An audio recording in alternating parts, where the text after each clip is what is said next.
Chama chake ureti cha UDA ni chatula mote kwa kwethwa kitumia kithui balaki kwenda kutumia alimu anene ile mbetani ya ukamba kwa matethesi ya kuthungulula memba ma chama kiu na kuungamia usakwani wacho uroba ni okutoiwa kwe muthenyani wa uni uwanenwa ni James Mbaluka moteti wa chama cha Wiper kuma kibwezi cha uthuiloni wa Sua County neno ya makueni balawe ta mibango yonthe alimu kulasimithwa maungamia usakwani usu tayeki etu cha vina na mabundi sema ondo seso ye katwewa tayende skulu ni wa musingi wa ngoko ni sub county ni ya Makendo Titus Mbaluka ewete kuma jumone kivitu utongo wa UDA ta withito yandike alimu otomanisi mone oima thoesia wia ulo kwazikana ni lazima methwe makonetwe na uteti wa UDA bala wamenda alimu na itina wakonewa baadhi ya wembesa maikale kutumia aimekithia kana bayendo makekwa.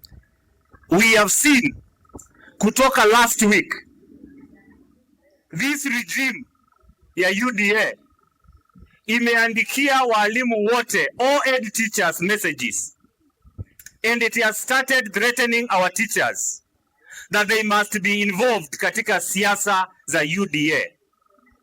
Sisi tunataka kuambia walimu jambo moja. All teachers where you are, wherever you are. Hiyo bahasha mnaenda kupewa. Ukipatiwa beba uende nayo nyumbani, hatujakataa.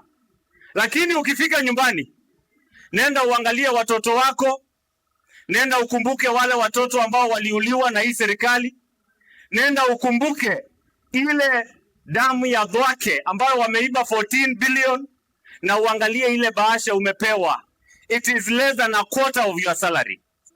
Na ukiangalia hiyo bahasha, weka pesa chini, kula, do nothing.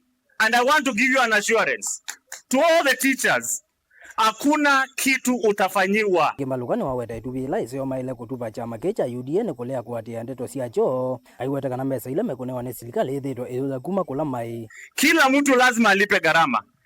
To invite our teachers, mulipe gharama yenu. Hizo bahasha munaitiwa, gharama ni kukataa kusaidiana na hii serikali ambayo watu wako wamenyanyaswa na hii serikali. Pesa yenu ya matibabu ya insurance, teachers, it is in limbo. Muko kwa shida. Shida ambayo mumeingizwa na hii serikali. Tunawaomba hizo bahasha zikikuja, maana zimeanza kupeanwa kutoka leo, muangalie ni kuhusu mbele na kesho ya wazazi wenu, ya watoto wenu ambao mmesomesha. Na wazazi ambao mko hapa, you have been mobilized kwenda kusaidia hii serikali at a time when Kalonzo Musyoka ako tayari kuchukua urais.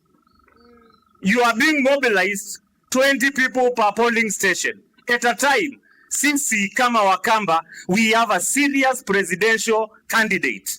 Dilibodi ya bilinga wa mabogu musinga wangu kune sub county ni ya Makendo, county ni ya Makueni, Titus Makau.